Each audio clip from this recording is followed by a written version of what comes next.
Are we here? Well, that's good evening from the studios of Radio FM 88.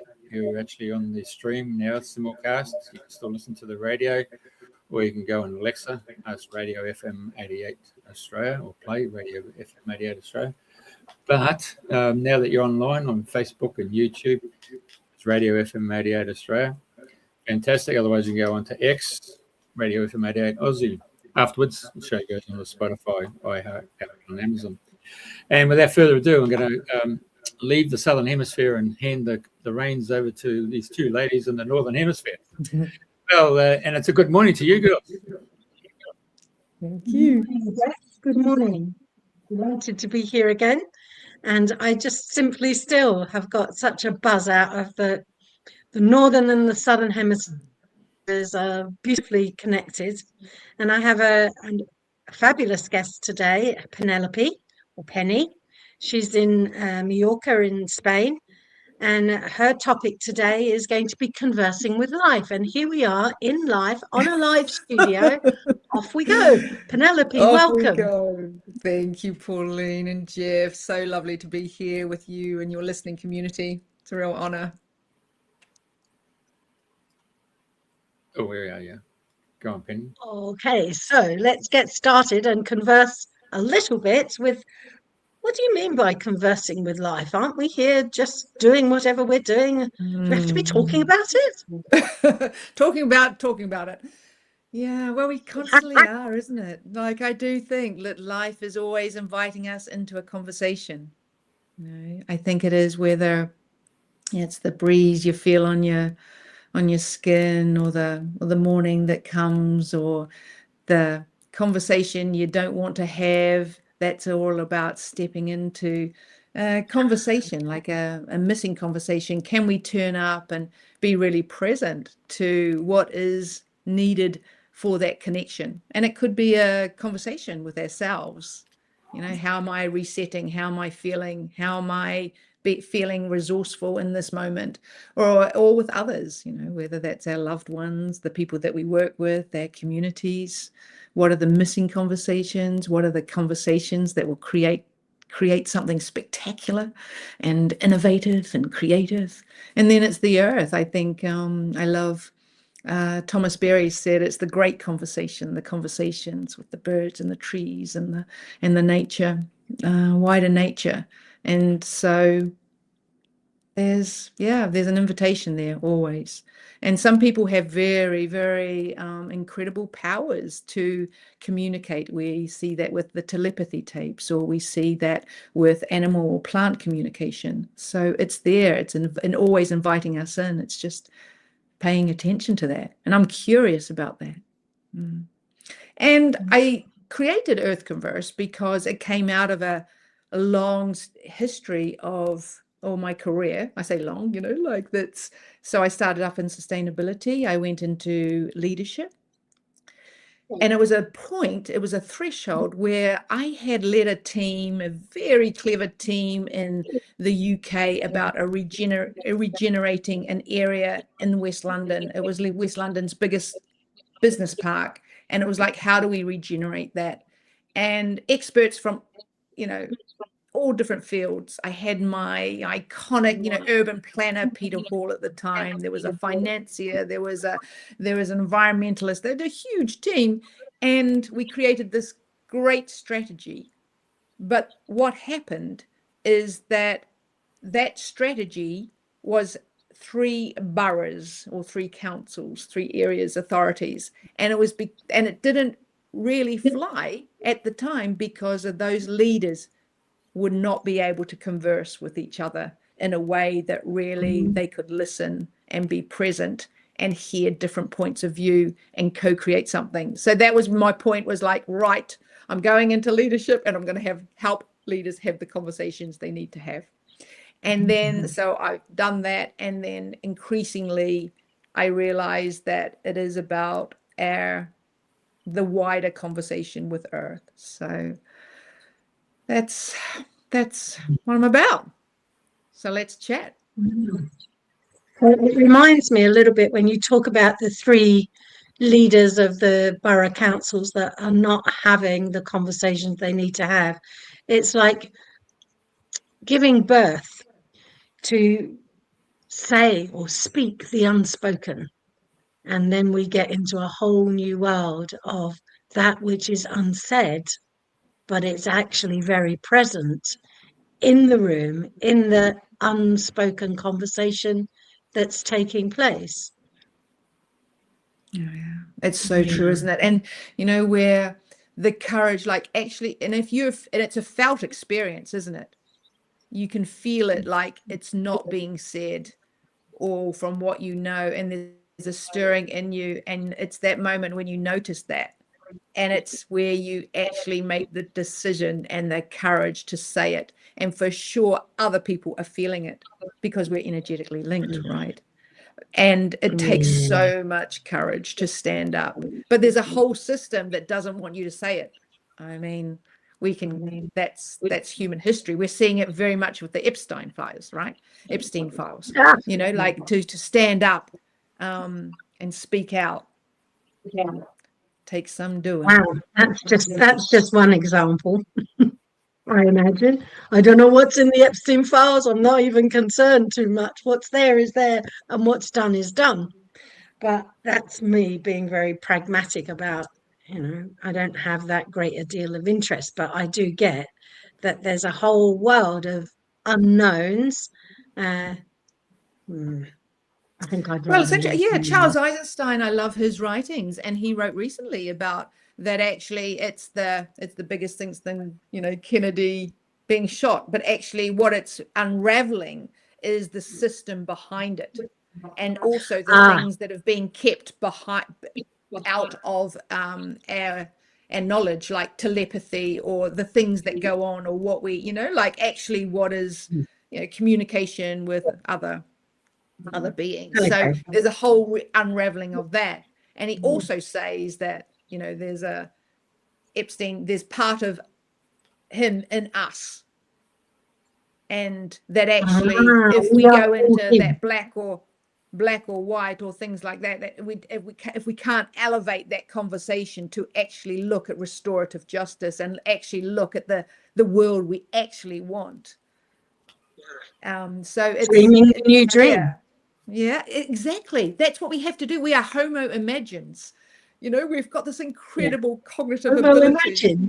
Yeah, that's a term from Bill Pelkin's partner, Janine Haugen. But I love that. That's it. We can do that. And where other beings can do that too, in terms of anticipate. We've seen that in Pavlov's plant medicine. But that's a great way of looking at that which nobody particularly wants to look at. It's a part of us that we don't want to look at. Yeah, we're all one, right? At the end of the day, it's all parts of us, So I think that, I think that's interesting. That's a really hard pill to swallow, though, isn't it? Yeah, definitely. I have to say, my take on it is that money came out of nowhere to finance Mr. Epstein, and the honeypot traps are always set by state-sponsored operators. We've seen that with bloody James Bond, or every country has it.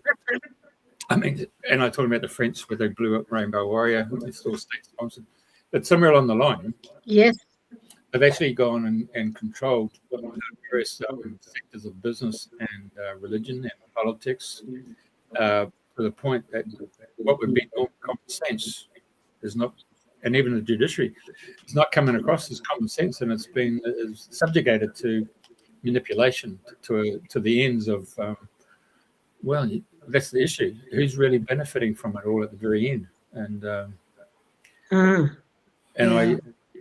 my feeling on it is that it goes to a little country there in the Mediterranean that seems to get away with a lot of genocide.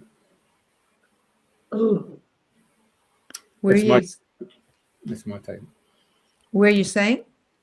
I'm saying that, if we're going to name the country, I'll say Israel is benefiting from the fact that what happened with 1,200 of their indigenous people to the fact of over, what is it, 40,000, 60,000 across the wall were taken out.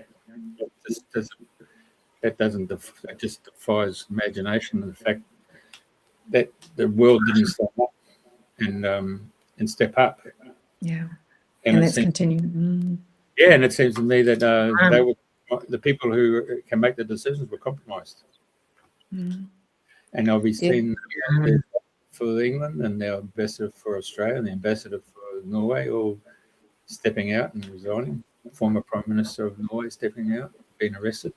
The rabbit hole seems to be this chock-a-block full of people who've been caught in the honey. Yeah, something supporting that system, isn't it? Like it's something that, it's the collusion, isn't it? I mean, I remember a wonderful, it's a phrase from one of my, what do you call them? Supervisor in terms of coaching leadership. What are your areas of collusion, delusion, collusion, illusion, delusion, and I think that he goes, ask yourself that daily. And and I think that that's really powerful, because it's how are we under illusion, put the wool from our eyes, and actually are we colluding through our non-action or our action? And that's at an individual level, and it's a systemic level, isn't it? There used to be an ad on TV from McDonald's, and it was about kids. And, in the playground, and we'll take you back to your home at Riversdale there, and there might be like a school of about 50, and you might be coming home, going to lunch, and they say, let's play King Orsini or Red Rover or something. And so they might say, well, I'll pick you, Penelope, so you're the fastest runner in the school, and they let you run, and they'll pick you all the time because they're going to let you run and wait till you drop, because you'll just keep running, and they'll be able to pick up the weak, and then build up their whole gathering of people who they're going to pull you down because you're the strongest, but they've weakened you because they've got you to run, keep on running up and down, and they pulled you in. And so in the McDonald's ad, it comes and says, pick Pauline. Why? Because her dad's going to take us to McDonald's after the game. There you go. Yeah, I like this. That's all tribal, isn't it? Yeah, it is. And yes, it is. And we want our freedom. We want connection. We want to desperately belong, and we don't want to be cut out of the tribe. And we've got this and we keep ourselves small, and we don't want to speak up, and we want to True. And I'm listening to all of you talking about people who've been compromised and they've been colluded. And to me, how can you be compromised if you're just being you and you're being human? There is no compromising with being human. And it's just the manipulation and utilization of shame that somebody doesn't want something to be seen in public. Well, what's the difference between being seen in public and in private? It's a big question.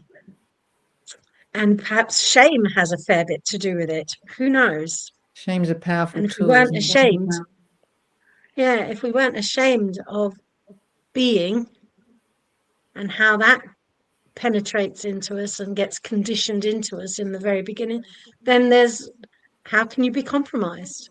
It's not possible.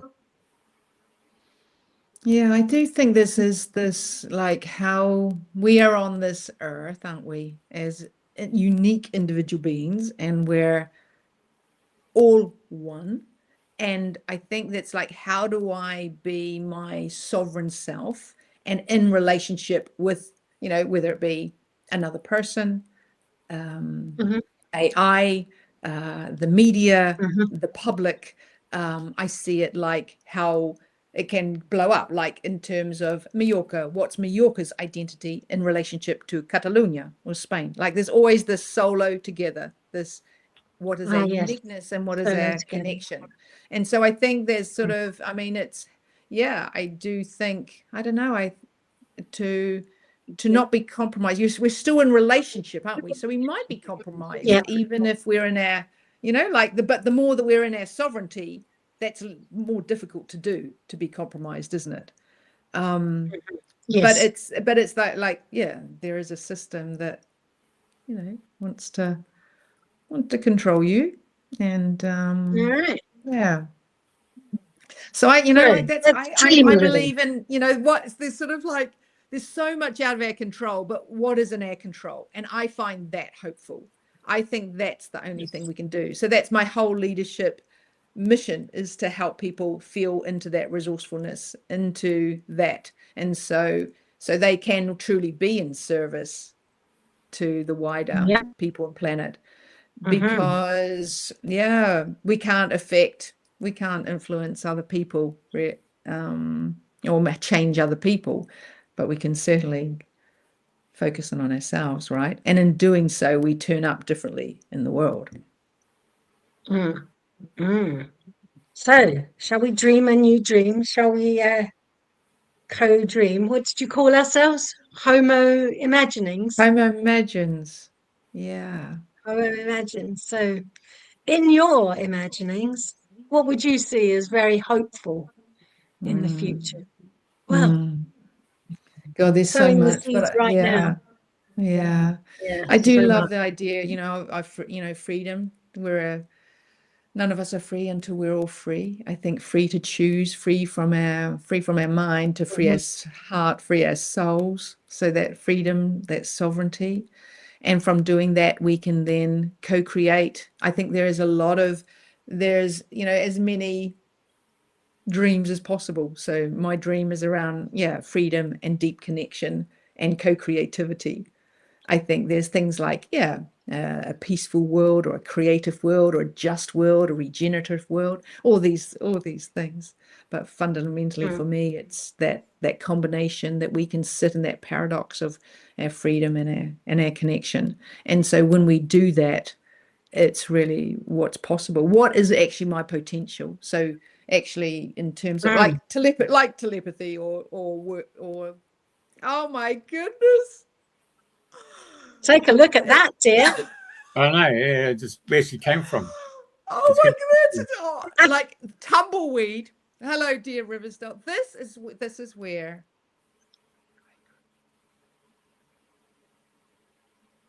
It's actually, yeah. Okay. Oh my goodness. I went back to New Zealand like two Christmases ago to see my mum, and I went to I had to go in, and I went to that shop, that Foursquare, that's the bar.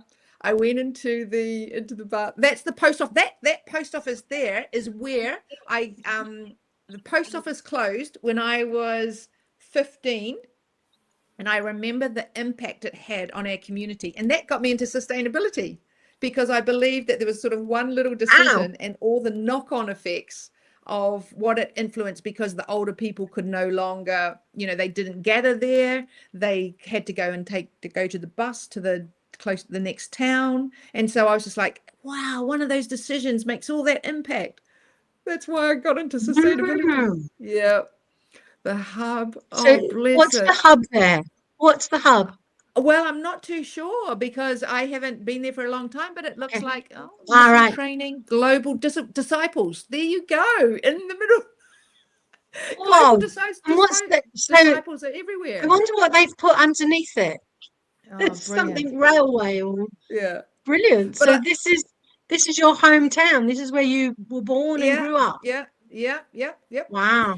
Dad was a So vet this there, and actually it was so lovely, because when I turned up there, because I went to go and see the cemetery, I went to see the, you know, where we used to live and everything like that, and and I went in, and the supermarket is one of those, now it used to be so full and abundant, and now it's one of those really depressing sort of abandoned was kind a of ones. military But the station. person that Dad Yeah, yeah. worked with was there, and it was just such a lovely moment, just a lovely, like, of course, Viv was going to be there just randomly with her children, it was just lovely. Yeah, the petrol station. I mean, this is, used to ride my pony. The school, that's the fire station.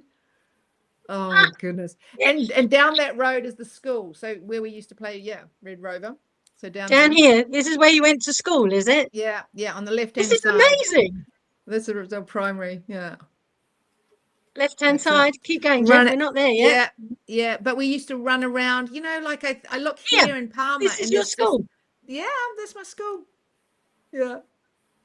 Isn't that's amazing? That here we are with all this technology, and you're in Isn't it Spain, I'm wild? in England, Jeff's in Australia, and we're looking down a road in New Zealand. This is phenomenal. So AI does kind of work, there are some benefits out there. There are some benefits. And I'm that's so fun. it's exciting. It's exciting to see the school that you went to, the primary school, both primary and secondary. Oh, and my niece, so she was born here, and she was like, "What? Where do I belong?" And Mum goes, "Like you're Mallorquin." And she goes, "No, but I'm not, am I? Because she knows she speaks Mallorquin and Castellano and English, but she goes, but I'm not from here, because she feels it. She knows, with her friends that they have got roots here, so she was really keen to get some photos from Riversdale going, like finding that connection in New Zealand. Yeah. It was really sweet. Wow. Like, where do I belong? Yeah. But now I'm actually funny because you see where I've come from. I rejected being in a small town for so long. I moved, I moved to Queenstown, which is the cool place. I went to Auckland, I studied in Dunedin, and then Auckland, and then lived in London, and then lived in Trieste, lived in Rome. So these bigger places for anonymity. And then I find myself in a little pueblo called Pushpunyant, in it's like a sacred bowl here in Mallorca. It is just charming, but it's a tiny little village. And I've returned to that and feeling that sense of community. And I don't even speak, I don't speak the languages really. And I've been able to connect through turning up in community, whether that be doing mountain running with others. My friend and I created this trilingual theater for the kids. I take them on vitamin nature walks or something like that. So yeah. What's the name? It's called Pushpunyant. I'll put it in the chat. Pushpunyant. Yeah. So it's lovely. Jeff can find that. So yeah, where you are in the world. And at the moment, I don't know. We have like the almond. So it's February, but it's the almond blossom is out, and there's a lovely story of the almond blossom, because there's the myth of the Moorish king married a Nordic princess, and so she missed the snow in January and February, so he ordered that they plant almond trees across the island, and so there she could see the white snow, the white snow of the leaves. So it was blossom snow. Yeah, so it's just beautiful at the moment. And yes, and actually there's a strong wind which actually makes it, some of the blossom sort of actually go on the ground. So that's a lovely yeah. Wow. There we go, isn't it? There we go. Pushpunyant. And it's under a beautiful big mountain called Pushta Galazzo. And there we go. You can see it at the background. Yeah, that's it. And so it's a very, it's kind of sacred site. The Ayument, Yes, the Torrente. Finally we had some rains, and we've actually had some water. Yeah. Well, you've been here, Pauline. I have been to visit you there. You have. Yeah. Brilliant. Yes. And all that walking that we did. You do like a good walk. Do you remember? Yeah, that Escrow Yes, walk. my feet do. Yes. Yeah. That's a Oh, very special wow. place. Yeah. No, Mallorca is really lovely. Yeah. Yeah. And also the alioli, looking at the food, and that was the alioli was where I was first A lot of chips introduced there, to isn't it. there? With Yeah. mm, Yeah, it is good. Yeah. very simple oil and garlic, really, wasn't it? Yeah, it is. Yeah. It's really delicious. Yeah, that says Wow. prawn. Oh, so we've had a trip down your Isn't it? school days, Yes. your Lovely. and Connecting now our here you worlds. are from, What was that? yeah. I What did said you we've say? had a trip down with Jeff's help down to your when you were at school, Yes. your growing up days, your early Yes. years, your early Yes. And now imprint. my early imprint. Well, that's where we Yeah, met, didn't we? At the early this imprints is in where you and I Scotland. met. Mm. Yeah, the Which Kingdom is, of it just Forth. reminds us of those fundamental years can, influence us, and we can make a choice of, releasing. You had Manai here on on the last week. Mhm. So, where we release that and reinform with a memory, a vision that we want to keep. And so that's empowering, right? Yeah. Well, I love that it was so joyful for me to sit because even though we've known each other for so long, I haven't looked at, well, the primary school that you went to. This is a treat for me. Yeah. Oh no, this is Mallorca, isn't it? This is Yeah. back where you are now. And that beautiful idea of blossom, almond Mm. blossom creating the snow. That's Yeah. very quaint. Very, very quaint. Very So what are romantic, you isn't it? doing these Yeah. days? Yeah, What am I romantic doing? and quaint, and I love it. Yeah. What am I So what are doing you these doing these days? days with Moonai? You're working with Moonai, are you? Yeah, so we met about 3 years ago, and it was a lovely synergy. And we would walk and and talk and what have you. And she came on one of my experiences called Solo Together, which is like a micro vision quest. It's a little bit of my tradition is in the background of vision quests, which is the little bit of the walkabout in a way, is that it's what humans Ah, have always done is to for their own inspiration, connection, and belonging, they detach from day to day and they go out into the wilderness, solo, fasting, to bring in a vision. And then they come back with their gifts and and they come back to the community. So I do that. I do a little mini version of that. And Munai went on that and she said, what you do is very, very simple, but very profound, because it is actually just inviting people to be in silence, in solitude with nature. And so ah, so she had an idea. So she with it was called Gateway to Your Essence at the time. And then she went into this original intelligence. So she's brought a team together and we run these retreats. So I bring the nature-based leadership perspective. And so, like, for example, our next retreat, which you talked about, is about release. And so there ah, are ways that we can co-create with nature to help us release. And so, for example, I use the example of my niece and nephew. They go, when I take them out to the mountains, they go, can we scream? Like ah, going out to nature by ourselves is a sacred space. It's a private space. Nature's not going to judge you for whatever you do. So there's practices that we can call them like self-generated ceremonies where you embody what you want to do.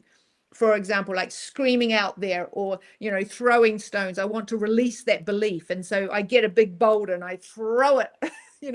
And so it's enacting what you want to release. Or there's things like yeah, I invite people, maybe it's just breaking a stick. I want to break that habit. So when I think of that, I not only think about my intention, I physically do it. And so our body remembers, our body remembers sound yeah. the physicality of that. Or like, there's a participant last year and he really struggled with giving up smoking, and it wasn't part of his identity. In fact, it was like it's a real health issue, particularly for him, given his lungs. And so I invited him to bury his that fear, bury that habit.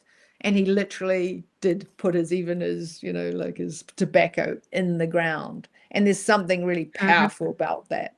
So this is what I bring into the retreats.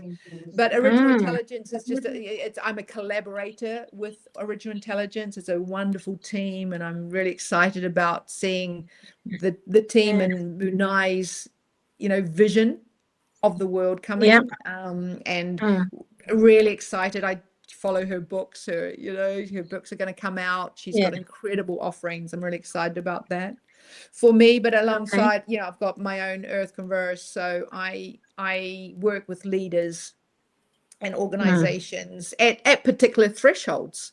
And so that's what I do. I can elaborate on that. Do you want me to elaborate on that? You can. I'm intrigued. Did you follow up on the man who buried his cigarettes or his tobacco? Yeah. How is he these days? Yeah. He's given up. He's Has really he actually literally buried it? Yes. Has he buried that habit? Yeah. Brilliant. I mean, Brilliant. I remember smoking back in the 20s, and I remember going, actually, it was changing the space for me. I moved country, moved town, and also it wasn't part of my identity. So I think that when it's not the identity, the dream you have for yourself, you can easily, it's easier to give up to a habit. So he had after the retreat, he had a different vision of himself. And part of that contribution was him doing this bearing, so it's all of us. The retreat is a multidimensional experience. And so I'm not saying that he just by bearing that, he gave up. There's more to it. No. To reinforce it was the ripening process. Yes, exactly. And that was the ripe moment. Yeah. I do believe in timing. I believe in ripeness. I really, and how do we help prepare ourselves for ripeness? And Munai talked about that, didn't she? The retreat's really amazing. Like, we do this liver detox, so the facilitators do it too. It's like we walk the talk. And there's just processes and unpeeling of the onion, the releasing. Yeah. To prime ourselves for ultimately what we can really dream. Yeah. So the releasing creates the space for the invitation for what's new, for the new dream to come in. And it can be substantially different to the last incarnation. Exactly. Yeah. Okay. So tell me, what helps you? What sustains you? How do you feed yourself, but not physically, in a non-physical way, in order to be able to do this work? What feeds you? Yeah, I love that. I'm fascinated by all the ways we can reset and resource ourselves. That's part of what my real offer about that. Like, once again, how as our own, what can we control, and what can we do? So I have a meditation practice. That's what I started really in terms of my own parallel leadership journey. Vipassana meditation. So I have continued that for many years, and that has helped resource me in terms of slowing me down, helping me see my thoughts, bringing in compassion, a sensitivity. So in fact, from that, I was able to then connect with nature in a different way, because I had this sensitivity through meditation. And so my nature-based practices sustain me. So I am every day out there, or connecting in a way. Even if I am in a city, I will find that. In fact, you can do it right now, can't we? We can honor the air right now, the sacred element of air right now. We can, or the saliva in my mouth, honor water. I can feel the heat of my body. Yes. And honor the fire. I can feel my body in contact with the chair. I can honor the element of earth, so I do these, so Vipassana, nature-based practices, and there's just a multitude of that. And then I think sustain a great, like whether it's a great conversations. I love great conversations, and thank you again for this one, you know, like, so there's that. I think I've started a wisdom workout, which is just like an online inner gym. Each week I invite people to come in and just sort of, to anchor themselves.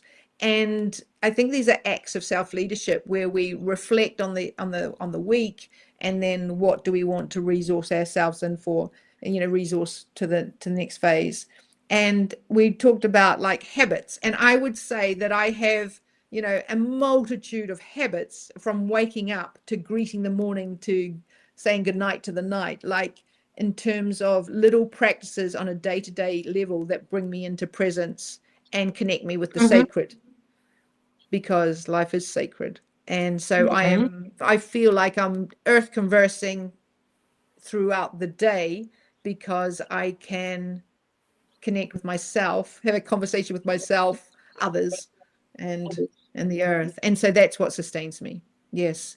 And and I've gone through some tough times, and it's been, you know, but it's those practices help me be resourceful, you know. So yes, that's what I offer. I offer to myself, and then of course I can offer that to others with integrity. Yes. And so it sounds like there's a whole world of conversation that's beyond words. It's not about forming words, but there's, like you say, the elements, the earth, the fire, water, air, everything is there if we choose to tune into it and recognize that a conversation doesn't have to be what we're doing right now. There is a conversation, but it is our conversations. It is as if you're sitting right next to me. You happen to be in technology thousands of, well, good few hundred miles away, 800 or 1,000, I don't know how far away you are, but you are sitting next to me, and the connection is real. It's always lovely. Yes. Yeah. It's amazing, isn't it? That felt, you know, energetic. The more I get more sensitive, and the more I know about like energy. I mean, you two are more versed in energy than I am, but I feel it. Like I feel that the truth of that, you know, I don't. Yes, it's a felt experience. Might have studied physics a little bit when I was younger, but there's this connectivity. Yeah. And to remember that. Jeff's interlude with taking you back to, just because he happens to be in Australia, he's here in this conversation. He's in the room together. Yeah. Together, solo. Yes, exactly. Solo together. We're always that. That's the dance. That's the dance. Yeah. Yeah. Yeah. 1,501 miles, mate. It is. Oh, what was that? 1,501 miles. I just thought it. Is it? We've already done it. Well, he and Google are a font of all knowledge. What's it between here and Brisbane? What's it between Mallorca and Brisbane?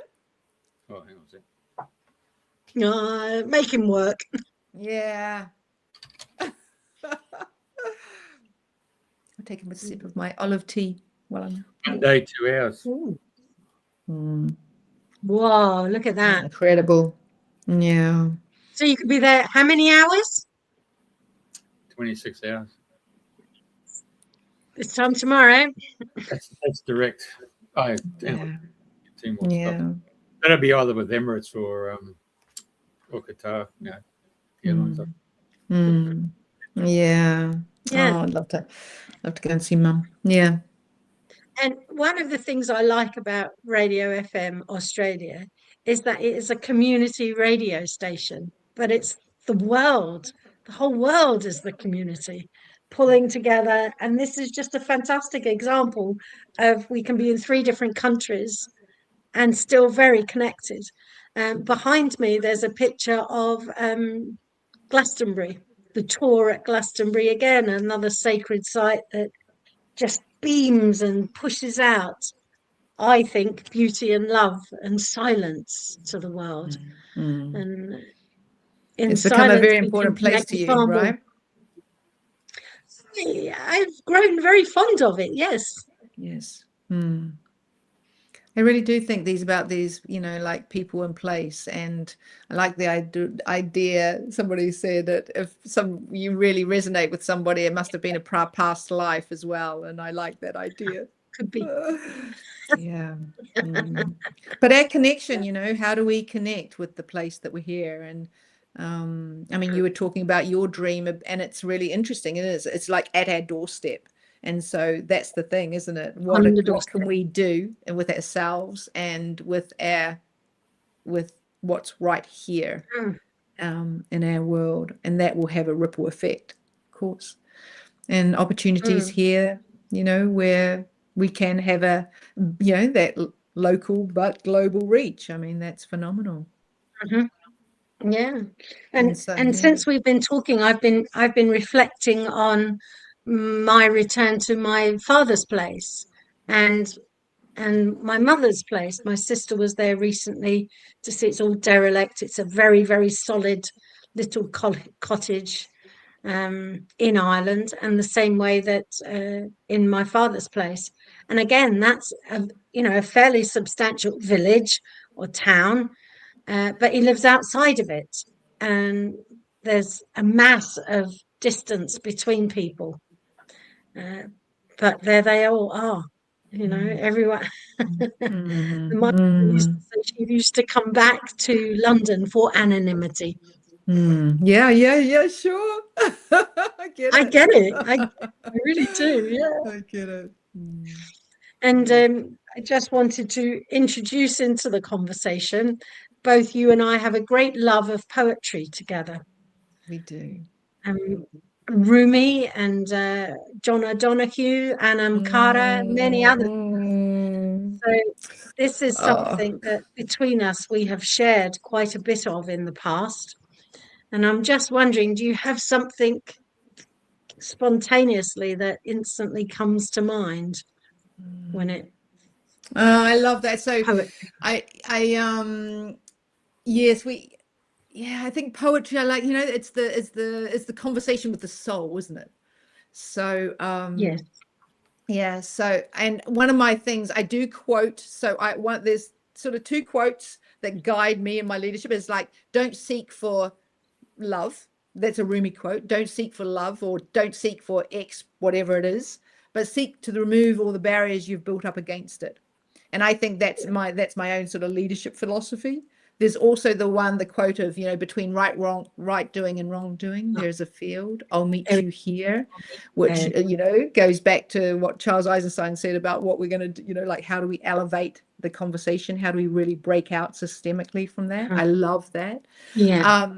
John O'Donoghue's The Book of Blessings that you gave me. Yes. I love that. But I do have one. I will quote one. So okay. Oh, go. Okay. I've been on something. Who are you if not my world? I breathe in and you breathe out, and our hearts beat at the same pace. Isn't my soul purpose here just to love you unconditionally, unashamedly, boldly, and to turn up as if we hadn't never seen each other before?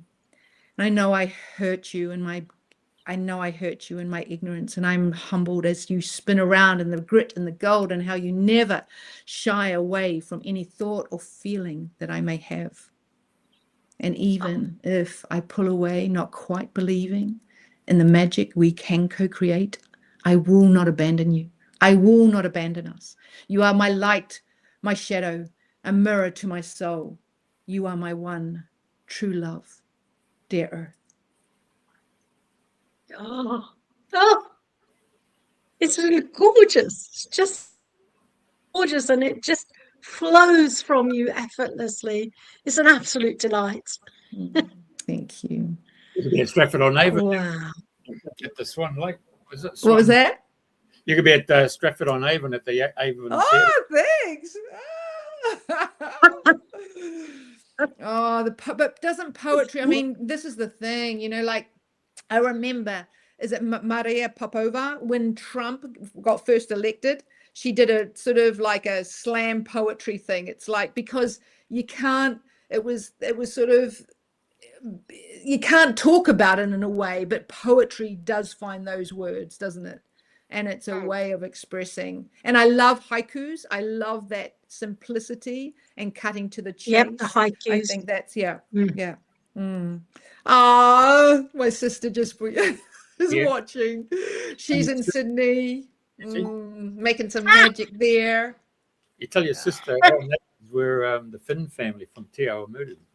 Oh, there you go. No? Oh, yeah. Wow. Yeah. So the family's coming together. Oh, I love it. Beautiful. You know, you could get your poetry and you could jump onto Sumo. It's the AI website that creates music. Oh. Yeah. Because that's at the moment, you know, when you hear the story of Elton John and Bernie Taupin, I mean, that's a book of lessons. The concept there was Bernie was the one who wrote the lyrics, which is really poetry, and Elton just had the ear for putting the composition to it. So all that's missing with you is your next leap of faith is to go to Sumo and then speak to your poets and then the poetry. Of course, it'll bring the different forms of music in there. Okay. Wow, really? Yeah. SUMO, sumo, .com? Well, .com, I would say so. Just jump in it. I'll have a look when we finish. Just find Sumo. Wow. Yeah. Like you just have to put in a beat, boom, boom, boom, you know, like 4/4 common time or whatever. Amazing. And it'll produce the music, and then you put the different instruments. But you know how we had that chat last week off air, and I said, just if you're going to do it in 4/3/2. 4/3/2. What do you mean? Okay, 4/3/2. Ah, yes, 4/3/2. Yes, 4/3/2, is that a magic number? Yeah, Well, actually, it's a frequency. Original, I know what you mean. Yeah. And of course, I can't remember if the Italian or the French had 4/3/2, and the other one had 4/4/0. So I can't remember which one it was. But the Americans took on board 4/4/0. Yeah, and I think that was because of Rothschilds. Goodness. Yeah. Wow. And it had something missing to it. It wasn't able to resonate. There's always a mismatch in it. And you know, one of the things I've always wanted to do is to put my poetry to music, and I've not been able to find. Well, there you go. Jeffrey, do you know that she's got her poetry? Has Pauline talked to you about her poetry? Yeah. Well, there you go. A little bit. Yep. Yep. Now, while she can talk for England, she doesn't really talk much about the poetry. It's Michelangelo. Book. It's just sitting there waiting, right? Yeah, Michelangelo doesn't talk. Yeah, it's been sitting there. I mean, it is on Spotify and poemhunter.com, but I've got things to play with now for the rest of the week to see what happens with Spo. Brilliant. It's another great joy to have invest in. Fantastic. Make any song you can imagine. Make a house song about quitting your job. Actually, I think I went to a birthday party recently and they had created it, but they had put the words, and it really was something else. And you know, there's an and, isn't there? Like, yes. How can giving away our authority? Could I just actually make my own music? You know, like there is something about we give away our skills. And so this rush to be efficient and create. It's nice just to check in with oneself. Yeah. Oh, Suno. Well, there you go. The idea of poems to music has been brewing for at least 30 years. So there is a ripening moment. There you go. Yeah. There you go. Maybe it will come to pass. Who knows? But I've seen what some of the earlier AI have done with my poems, and the voices are just awful. So I did my own voice on Spotify at some point in the past. Yes. Yeah. Claim your own voice as you're doing it now. Now, Penelope. Yes. In Australia, we would have put you Penny. Yeah, yes. I do have. Yes, I am Penny in New Zealand, and Penny most, but in some countries it doesn't. It sounds. When they say Penelope, you're in trouble. Hey, or Lady Penelope, you know. Yes, thank you. Hey, this is me right out of left field. Because of your mental stimulus, would you be under Aries? Are you an Aries? Yes. The Yeah. To that. second Yes, one I'm an Aries. is your love. What's your love language then? Is it quality time? Yeah. Ooh. So you got What five else love. you got? No, you got your 5 love languages, but Yeah. acts of service, gifts, touch. Yeah, words. And words of Yeah, affirmation. quality time. Yeah. Mhm. What makes you say that? No, just because last Wednesday we had our American show on, which is on a Wednesday morning, but it's actually Tuesday. It was 7 o'clock in Florida, and the guest we had was a guy called Brent. He was an engineer at MIT. I'm getting I'm getting the feedback. Have you got speaker? I have, yeah. It might be mine. Yeah, it's Yeah. coming. Yeah, so he went 6 years MIT, AAA's. Anyway, he got into writing the first website for Sony PlayStation, and then he got into gaming. But when he got into serious health concerns, because he wasn't looking after his body, and then he ventured into the whole area of the holistic healing and looking into the whole concept. Being a scientist, he said, it's already been invented. My job is to pull it apart and then put it back together and see if I can improve it. He took first generation spiritual stuff. There's some feedback. There's a lot of feedback coming back. Still there. You might have YouTube on or Facebook channel going. I'll turn this off. Yeah, so Any better? Yeah. Oh, we'll check it out.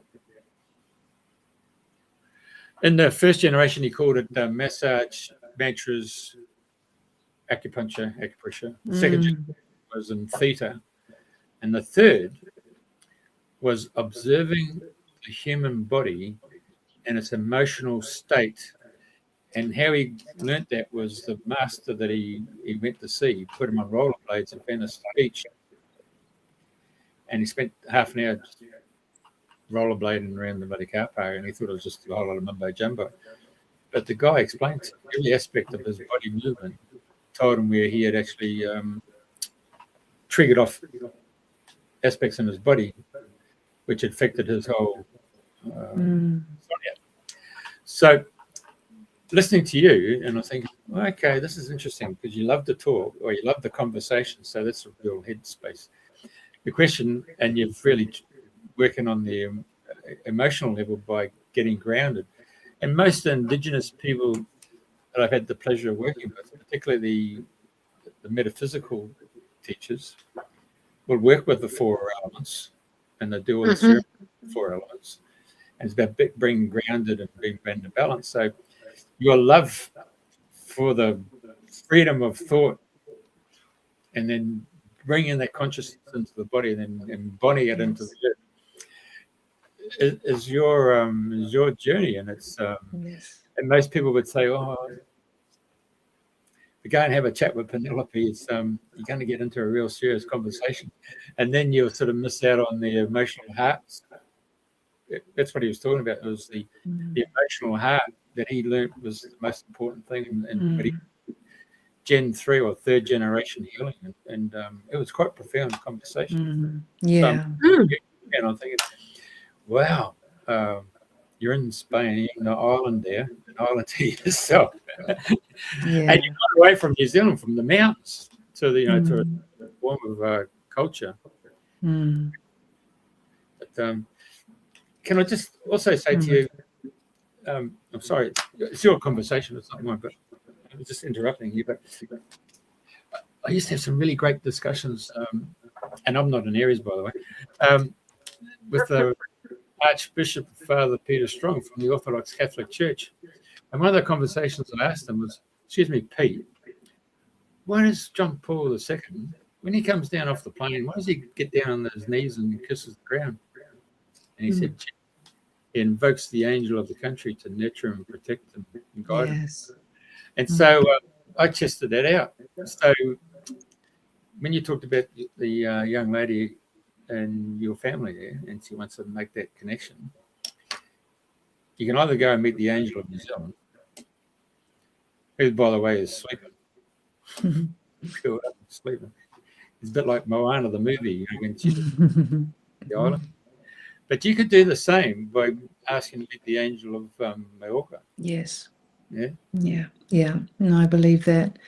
I vote. Yeah. I think I bring people into mountains for that connection, and that great reverence for the land that we're here. I do. Yeah. In terms of medicine walks or things like it is blessings. I'm going back to John O'Donoghue, the Book of Blessings. How can we bless? Yeah. Bless the day, bless the land, bless, and give thanks, because we are connected. We can find this is wherever we are in the world, we can feel into that belonging. Yeah. Years ago, I went over to Brazil to see John of God. I just wanted to see how he logistically operated and did 3,000, 4,000 people a week. So my intention wasn't for the healing mode, just to see how he worked. Your curiosity. Yeah, I want to see. Yeah, boom. So anyway, we line up, and for the first time, people, when you go through the room, it's got all the mediums all there and bringing the current in, and then you go and see the guy, and you've had one blink, nanosecond with him, come 3,500 miles to see you, mate, and I get nanosecond. Off you go. But what actually happened, we went for lunch, and they had soup. And I thought, I'm going to go back for seconds. Can I tell you, that first bowl of soup was all I needed. And so, inquisitive me, I went and investigated and thought, it was so delicious. It was so nourishing. So I went into the kitchen. I had these humongous big pots, massive pots, to feed all these people. I had these big burners and stuff. And I put my head in the door and I said, it's a really nice soup. How did you do it? You better talk to this lady over here. So I went and spoke to this lady who was a guide. And what had actually happened, the guides get rostered and take their groups, and they got to do certain things on the casa. And her group, their job was to go and peel all the vegetables for the soup. And they were told to get all the vegetables and put them outside on the grass, on the lawn. And they all had to step around and hold hands, and they had to bless. Yeah. Yeah. Wow. And the fact that they were giving up their energetic thing for the benefit of all. Yeah.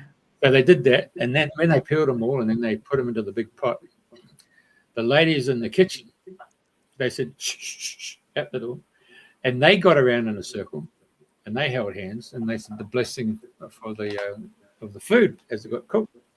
So generally speaking, when they were handing it out, it all came from the position of the frequency of love. Yes. So when you imbued it, you were filled with, you were just filled, and it was so delicious. So delicious, yeah. Yeah. So there's, the old days where used to hold hands, and I don't know how many people do it today. Nobody really does it really, because you're all having TV meals and stuff. So around the table, and you say a prayer for the food that you've been given. So there's something to be said for blessing of the food, because there is an energetic alignment with what you're about to eat or what you're about to drink. Yeah. I've had it. I more and more I feel into that. Like, I think that I believe in spirituality. I've always, I've been a sort of an atheist and agnostic, or I haven't really been a believer, but the more and more that I get into this sensitivity, I do think about like either my connection with spirit, like actual conversations with spirit. And I just see this reverence, this sacredness, and And I think that any moment you can connect with that. And I think that's incredibly resourceful. I think it is an act of self-leadership. I think it's an act of being a citizen on the earth. I think it's yeah. Thank you for bringing that in. Well, for the next retreat, you can put in it. Yeah. Well, Well, with Munaya, in terms of the love that Melania, I'd love you to have Melania on the show. She's the functional nutritionist, and you would love the conversation, Pauline. That nutrition vibe would be great. But she, the love poured into the food is just phenomenal, and we feel it. Yes, Pauline, but that's book it in. Book it in. Go on. Yes, Book it in. Melania. Book it in. Yeah, I have a space next her. Book it, Dana. Book it, Dana. Yeah. Yes.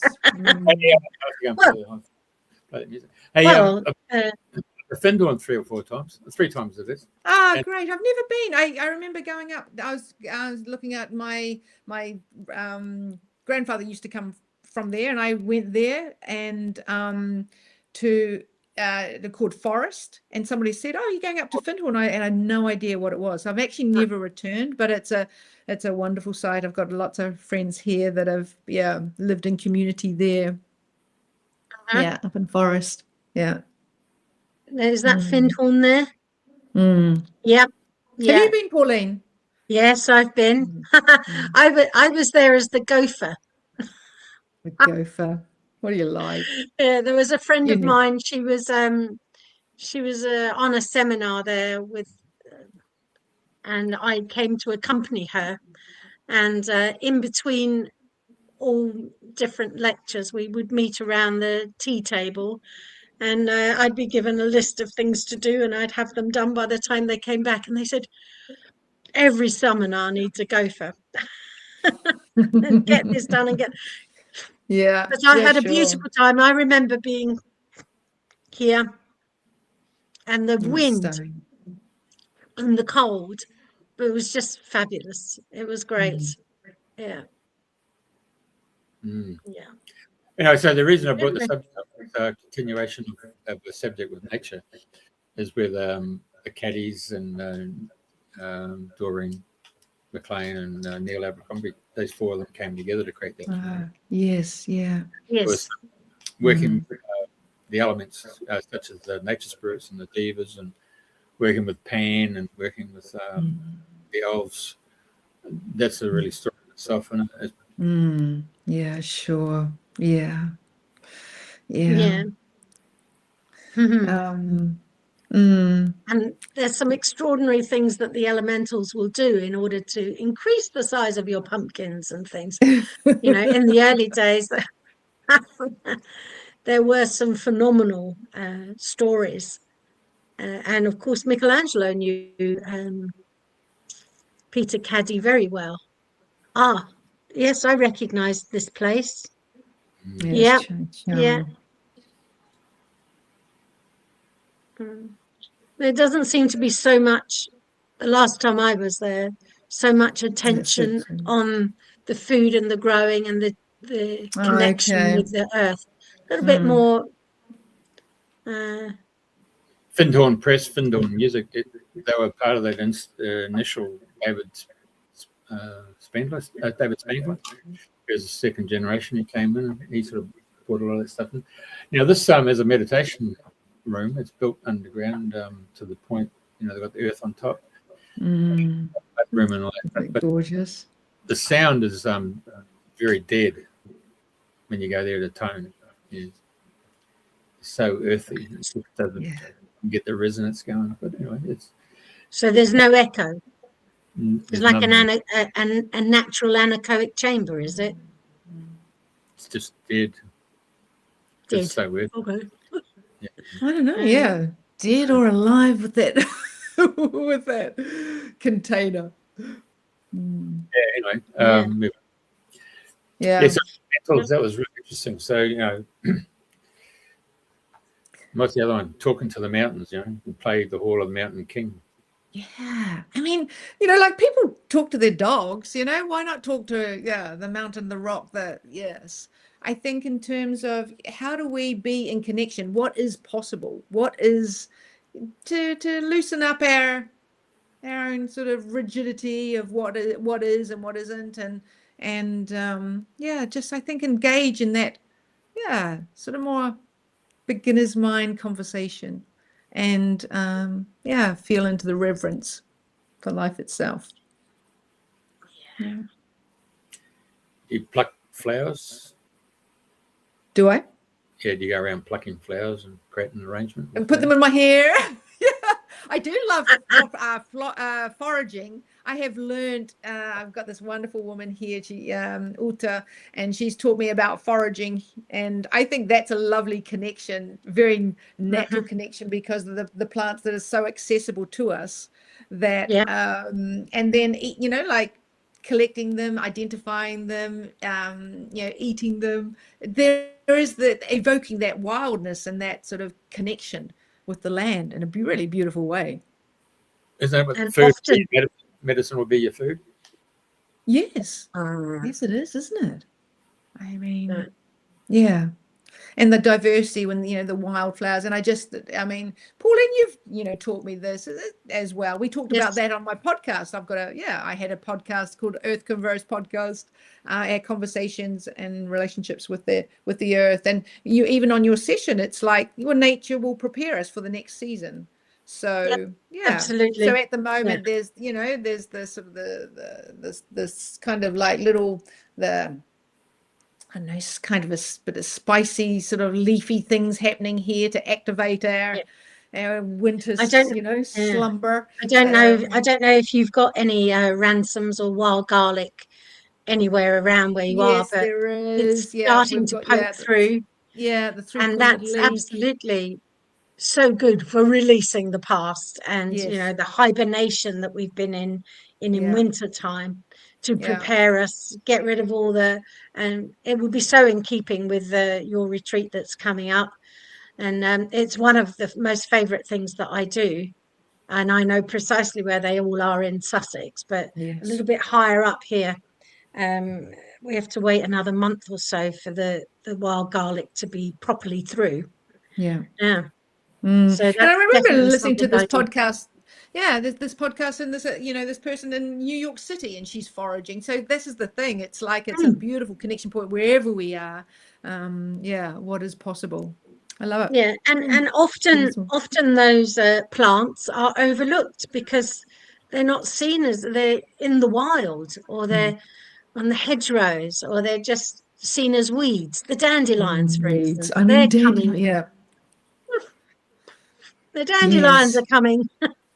Yeah, sure. I noticed Penelope's wearing black, so winter is still around.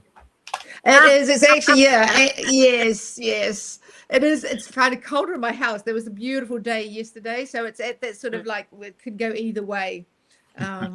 Yes, yeah. Still got the polar neck on.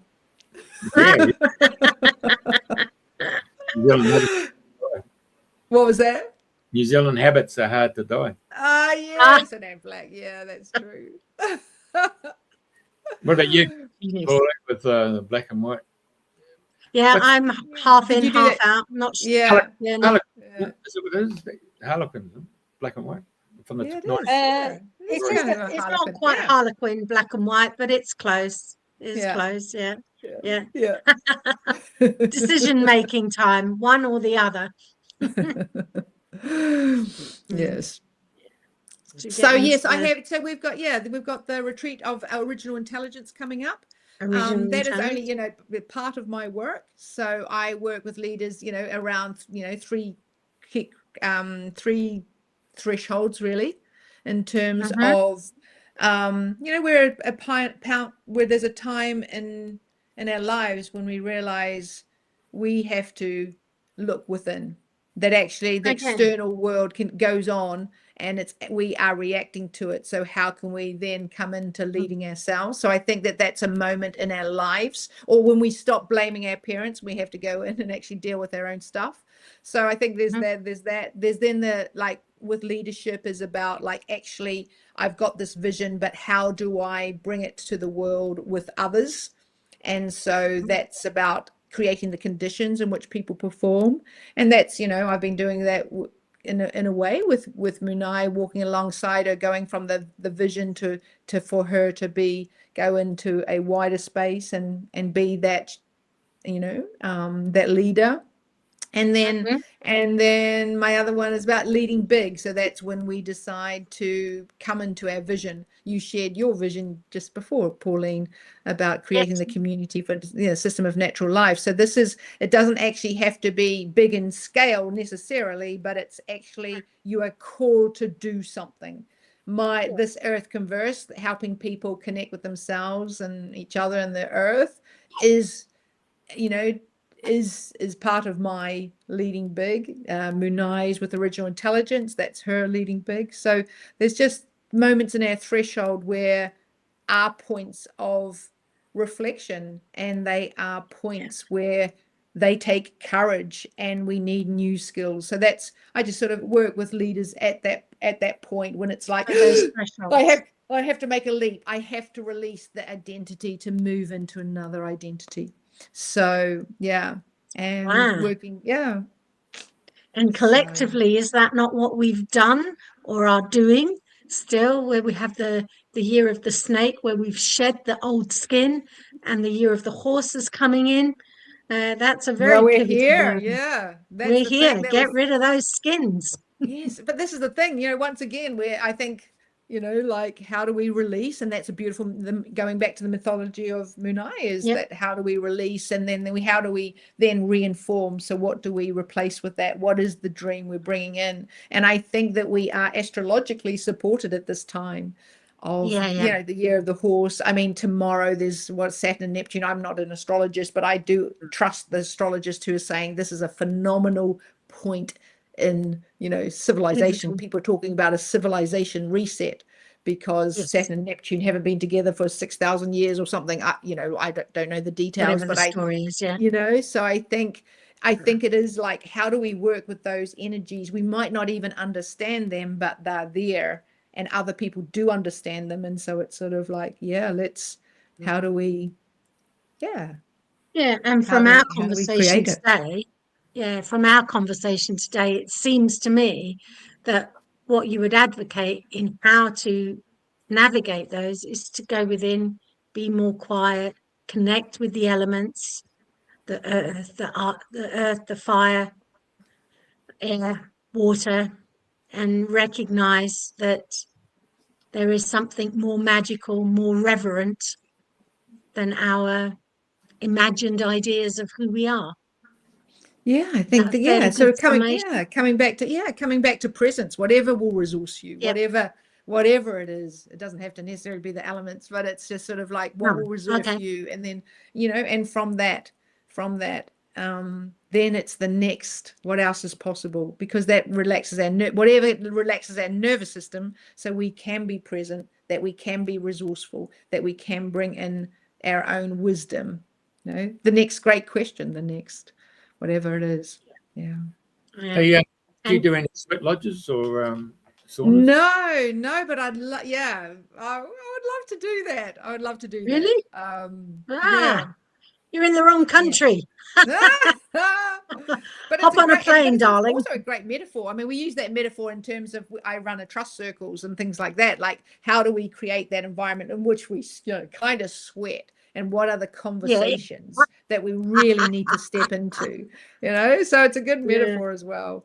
But there's also something about, what our traditions, and and what feels appropriate, not cultural misappropriation, and just what feels right for me.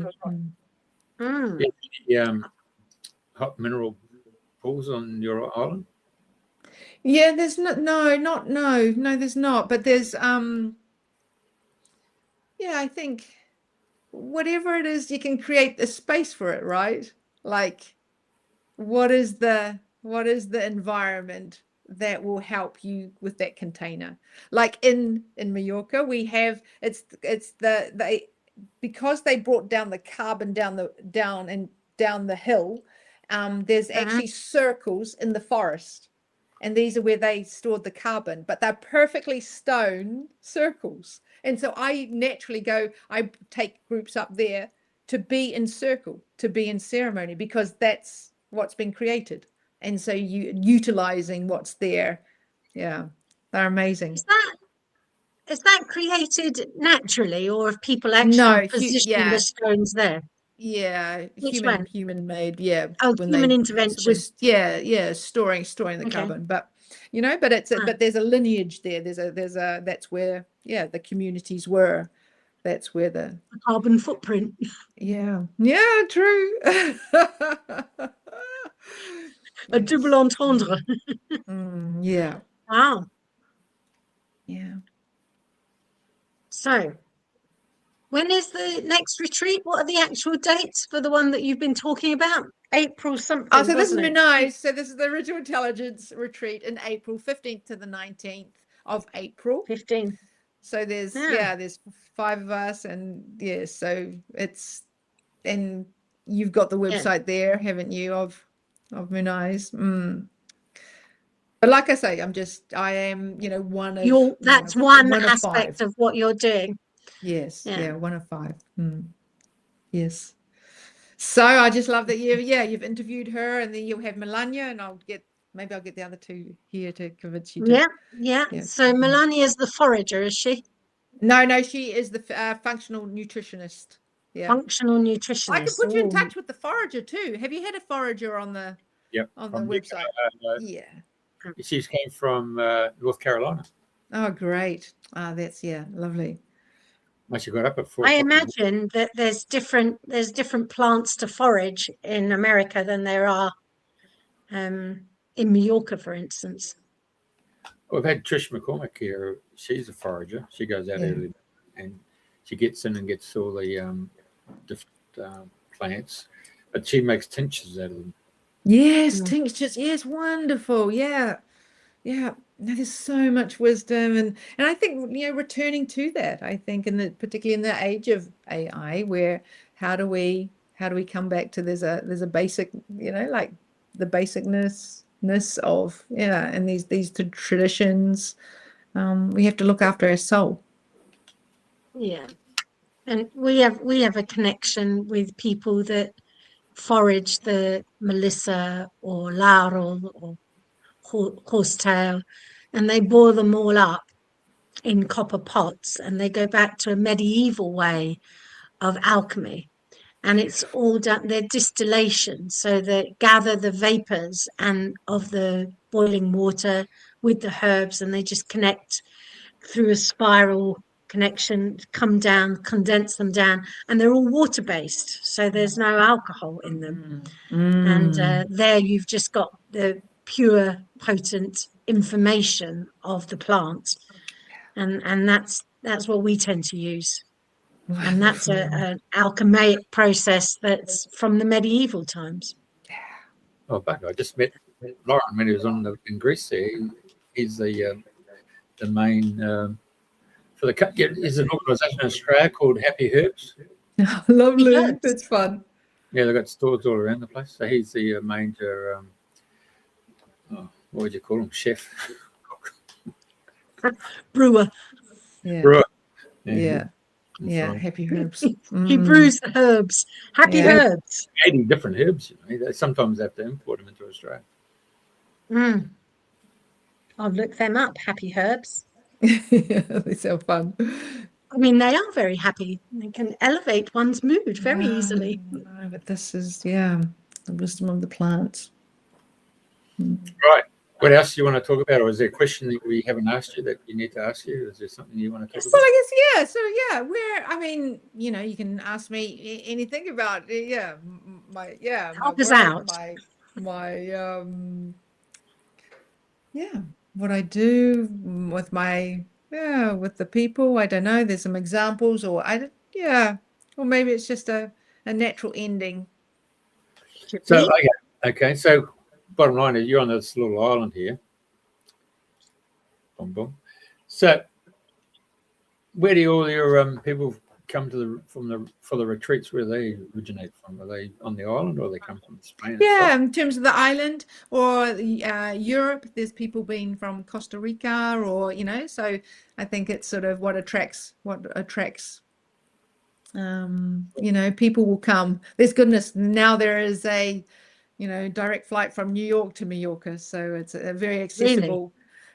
Yeah, very accessible, popular, place to come. And so, yeah, I mean, I traditionally, in terms of working, I've worked, across sort of like 5 continents. And so I've been, in the past, worked for organizations that are bigger than me. So in terms of leadership, so the reach is large, and basically either, Europe, or, there's been countries in Africa or America. So it ranges, Yeah. but definitely So you really European are part base. of the global.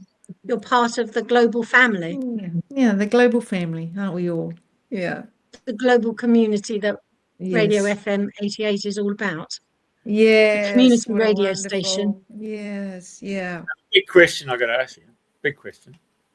Mm. Where do you see yourself Go in on. 10 years? Where do I see myself in 10 years' time? It is a big question. It's a very good one. Yeah. Yeah. Yeah. It's a bit different for people like who work in the now, eh? Like, you talk to so many people I've met, and about being in the now. And when you're in the now, things just manifest. Yeah. It comes together. I think that's a very good, yes, like how do we have a clear vision? I do feel like I will be in community, I think. I feel like I'm very independent. I'm in independent areas, and so but I feel like part of that is to be in connection with community, like being actually in relationship. And so a vision of a beautiful place where we can create this lived experience and offer our retreats in a container, in a way, on the land that we care for, so I feel that's part of my vision there. Yes. The largest homeless market in Australia is single females over 60 years old. Yes. Yeah. Whoa. Yeah. Wow. I can see that. Yeah, so the thing is that they do get married, they do have children, and then they need to do a date night. So the date nights slip away because they've got the children, then they have the grandchildren, and so marriage is split up, proceeds are split up in the middle, and then gets to a point that the ladies like to live in the custom, in the manner that they've been accustomed to, and except the funds are drying up. And then it's a question of where we're going to live. Yeah. And because, here in Australia, so many people into Australia here that there's a housing shortage, and that's seen the spike in the rentals as well as properties. It's just so to see people for the very first time in Australia, living under bridges or in tents, parks. Yeah. Never seen it. Yeah, there's something wrong, isn't it, in society? Yeah, that's the thing, isn't it? How do society treat the most vulnerable? Is always an indicator of where we've advanced as a human species, right? When I arrived in Australia, there was 7 million people. Yeah. So they were up to around 24, 25 million. And that wasn't through procreation. So, trying to keep up with the immigration that's coming in, the housing is just not happening. And so somehow, you've got to just turn off the tap. Unfortunately, you've got to turn the tap off, and so that you can recalibrate and put your services and all that stuff. Because you are building community. The community is your country, where it's trying to provide you with medical services and education, and defence and roads, and public transport, and entertainment as part of your tribe. But it's causing too much bloody anguish for a lot of people. And yeah, sure where we're going with this. We've had so many different people on the show, and then you watch something like Jeremy Clarkson and his Clarkson's Farm, and you realise for the very first time, people in the cities are, it's been brought to their awareness what it's like to live on a farm and be in a little community and try and put food on the table. And then here you are tonight talking about Riversdale and the post office closed and the impact that it had on the, and Jeremy Clarkson said the same. Yeah. Yeah. Yeah. Doctors go and you have to go to the nearest town, or the bank's closed, you have to go to the nearest town. And if you're someone over 60 and you've got to learn to get on the internet to do your bank payments through the internet. Yes, really. Yeah. And a lot of this, you talk about the ladies over 60 being the largest proportion of the people that are homeless. For instance, culturally, in Africa, for instance, a man would have maybe 11 wives and all the wives would get on with each other. And if he were to die or he were to leave, all the women would gather together, club together, and they would be there as a supportive network. So they would not be so much in isolation. So there's so many different cultures around the world doing different things that we could all learn from each other a whole lot more. Yeah. Yeah, there are lots of models, and like what is it that we want, and what is possible. And when to be homeless is being in that situation, but that's pretty dire. And it's like, how do we then create containers to help people come out of that? And when there are so many resources, this is the inequality of that exists. And so here on the island there's like second home, third home, fourth homes. And then there's there's a crisis for either local people or it requires that a certain type of people can only afford to live here. I mean, that's a system that's not really working. That's not in flow, is it? That is not the dream. That's not the more beautiful world our hearts know is possible, as Charles Eisenstein would say. Yeah. So there are some fundamental flaws of that. You have a look at your community where you were born, and you have a look at New Zealand as a society. When did your mum dad get married in the 50s, 60s? Yeah, what were they? 50s, 60s. Right. So in the 60s there, a new married mother would get her cookbook. Everybody got it. It's number one. It's still the number 5 book. We've got the Edmonds cookbook, yeah. Everybody got the cookbook. Then the girls who just had babies would have the Karitani nurse. They have to go and see the Karitani nurse to get the baby weighed and see what the baby's like. And then there'll be play centre, or there'll be kindergarten, And of course, those young married girls, they would work and network together. Say, look, Penelope, can you look after my children while I go take Jeff off to the doctors? And so this whole little community of mothers all work together to create their community. And of course, I remember at Mum's funeral, I was given the dubious honour to give a talk about my mother. And I said to her, if any of those mothers ever said, Jeffrey Shaw, I'm going to tell your mother, I knew straight away, deep shit. Because they were their version of Windows and buddy texting, that was straight up.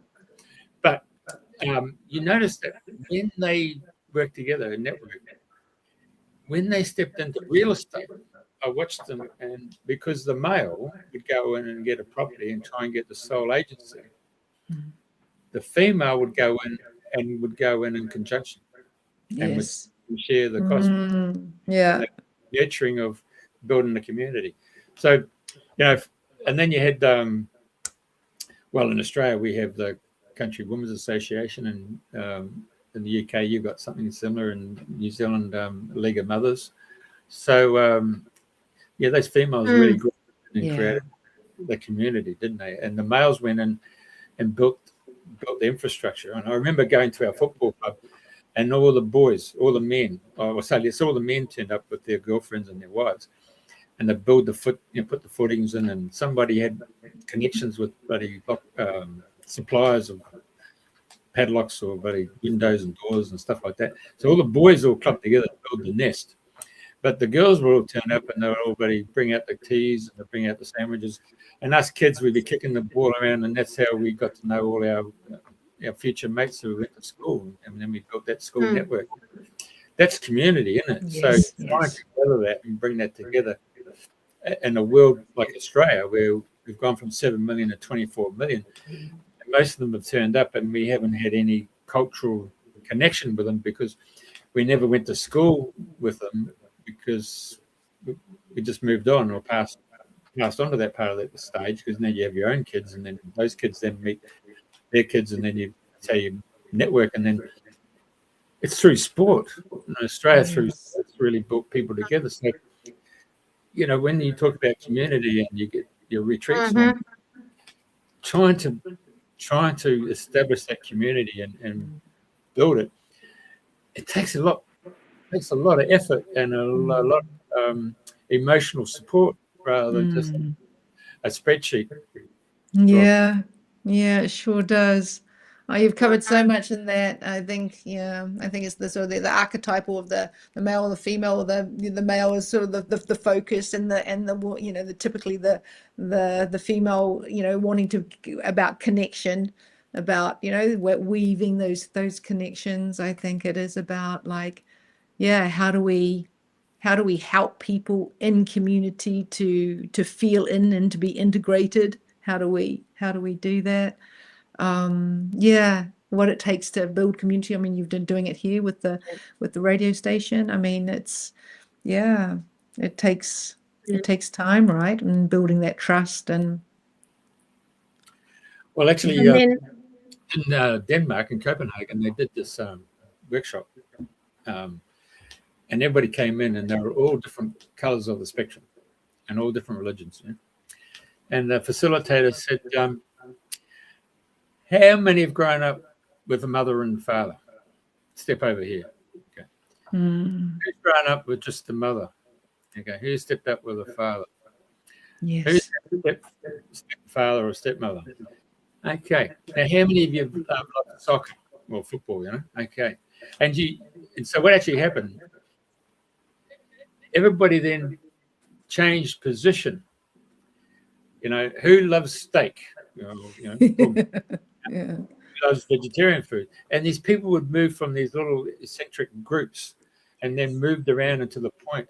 I didn't know you like that. Did you like playing cards? You got a skateboard. So all of a sudden, there's these individuals from all different parts of the world in bloody Denmark and Copenhagen, and all of a sudden, by the time the 3 hours is up, they've all become mates and friendships, and that's a lovely example. Areas of commonality. Where do we connect? Where can we feel into that?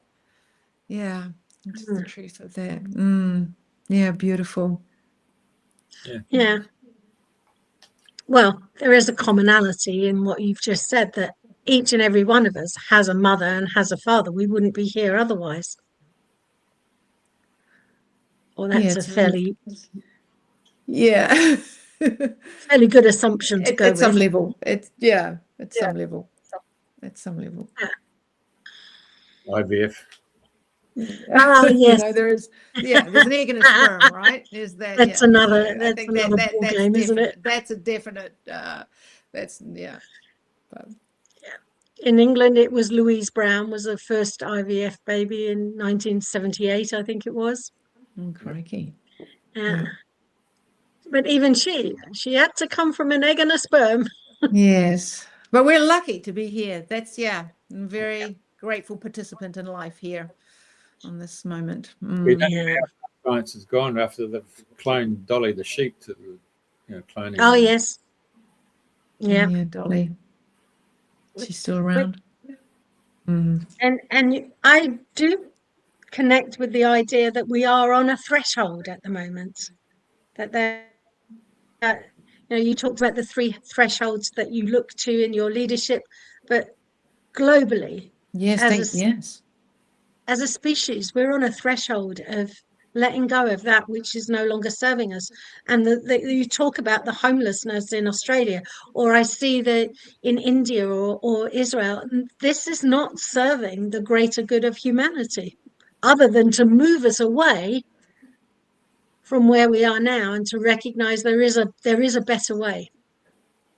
Yeah, I do think we are in terms of humanity. I think that, and there's, lots of people talk about, where there is about the new story or the new earth. There is a whole lot of letting go. We're seeing that in terms of sort of the structures, the systems. We see that they're failing and it's not working, and it's like, and we're seeing this hypocrisy. We're seeing the system for what it is, and we're seeing more clearly about that. Actually, that's not working. And alongside, we've got incredible devastation and of our natural environment. We've got wars. We've got so I mean, it's not working. We could do better, class. Do better, said the teacher. Could do better. I do think, but this is the power of actually, what are we? We are co-creators, aren't we? Yeah. So we are. We're not just passive, and so even in day-to-day life, we're co-creating. But if actually we're into, what is my heart saying? What is the truth of that? And what do I want to? How do I want to bring in my potential, my gifts, and how do we connect and co-create together, and what is possible in creating that movement of consciousness of humanity that's best. Yeah, I found that when it comes to conflicts, the conflicts are those of ideas, and if you like, ideas of how it should be. But what you're advocating, going back to the elements, if we find our common ground, we can move through any kind of conflict, because the common ground is greater and bigger than the idea. Let go of an idea. Yeah, and there's possible it's a really good idea. There's futures, isn't it? So there's a sort of plurality of that. It's not just one single idea. It's actually what is else possible, and so the acceptance of other ways of living and other ways of being. Yes. Well, it's come. I'll tell you what, I'd be based on the Mr. Epstein. I'd just go to anybody and say, I'll give you amnesty if you come forth and shed light on your role and what you've gone and done, and you see the dramatic process that takes place. Yeah, I mean, it will be interesting to see it unfold. But there are, we have to be accountable for our actions, right? Yeah, and and how can we learn, like in our personal life, when there's a crisis and there's what is the learning? How do we go forward? I mean, that is interesting at an individual level or a collective level. How do we, rather than sort of that shame or sort of like once again, shame. Now they've been compromised. And as Babaji says, there is no saint without a past and no sinner without a future. Yeah, I do. So let's get on with it.